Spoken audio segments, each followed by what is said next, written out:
Hey guys, thank you so much for stopping by the garden today. We are outside with my Begonia Rex plants because I noticed that a lot of people have questions on just taking care of and propagating these, so I wanted to go over some tips that I use to take care of this begonia plant. Now, she is getting really big. We bought this last year and she started growing pretty good when we transplanted her into this pot. She came in a really small pot.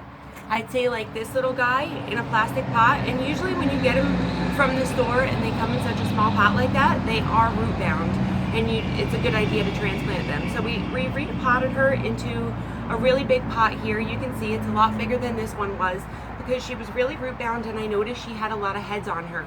So these begonia plants come with a lot of offshoots in them. If you guys can kind of see this, you can see I'll pull back the foliage. That's one offshoot, that's another offshoot, that's another offshoot. She just has so many offshoots up in here. You guys can kind of see all that. Each one of those shoots is a shoot. So we're gonna propagate by taking one of these offshoots apart. You can see that we're gonna take just one of these little guys right here. This is its own little piece right here. We're just gonna go ahead and pull it out.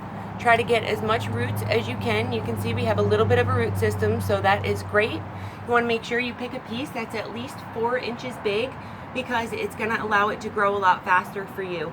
Now there are 2 ways to propagate this begonia, either by the offshoots like this, or you can propagate it by leaf cuttings. Now leaf cuttings take a long time because begonias really are slow growing as it is. They grow really slow, and growing them by a leaf, they even grow slower. It takes like 3 months to even get to somewhere where you're this big. You can see we propagated these in water first. So that's one way to propagate. And all I did, just to finish this up, all I did was planted them up into a little pot like this. You can see this is just as big. These are actually smaller, the ones I took, than this one. So we're gonna go ahead, plant this up. Just make a little hole in the center, bury it. You wanna bury it up until about right here, right where it was in the other pot. You know, you don't wanna go above that first leaf there.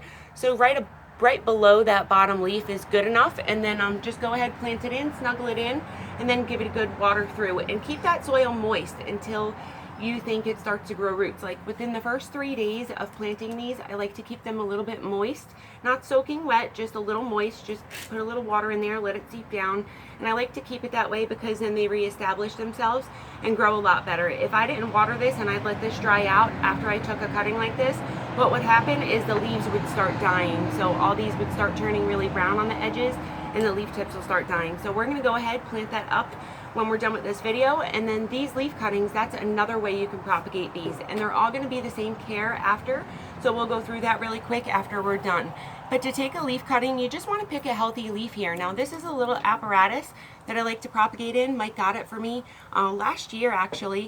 And you can see we're actually starting to grow some roots on these plants here. Now you'll get little plantlets usually at the bottom with the roots, and growing from this little point right here between this stem and this leaf, usually a little plant will start popping out of there. We don't have that yet, and we don't have the plants yet, but what happens when that happens is you have the plants on the bottom and the top.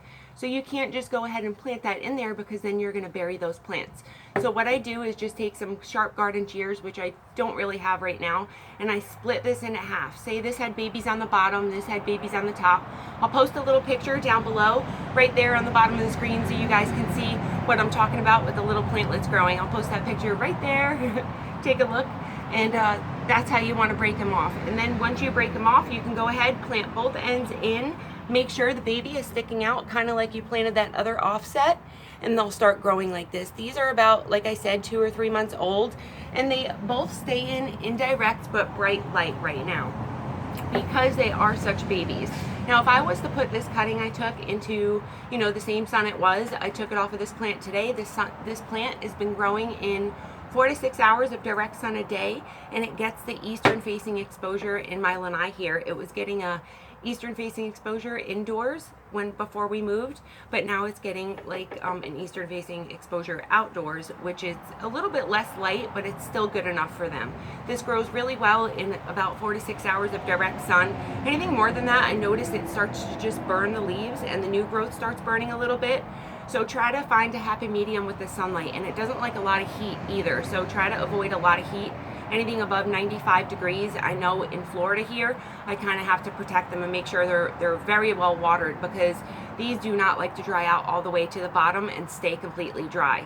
They like to be watered consistently. They like to stay consistently moist. So what that means is I let this dry out all the way to the bottom, even for my babies, and then I just go ahead and water again. As soon as that soil is dry, I just go ahead and water again. You want to make sure that dries out all the way down at the bottom, because then you're going to start some rot going on in the roots, and you don't want that to happen.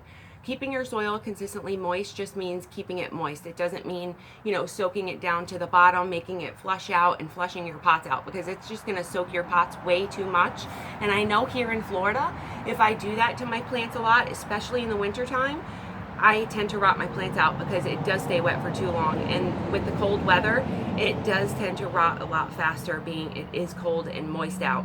So I do watch the watering in the winter time. I water maybe once every week to 2 weeks for this. And then in the summer, it's like once to twice a week, depending on how dry it is and how dry the climate is.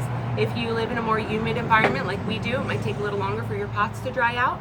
Even if they're in a plastic pot, it might take a little longer for them to dry out. She's in a ceramic pot, and these are in, that's a terracotta, and this is a plastic pot. But we're gonna go ahead and plant this little baby we just took in with this one, this little cutting right here. So let's just make a hole and do it right with you guys, so we can show you how to get that in there.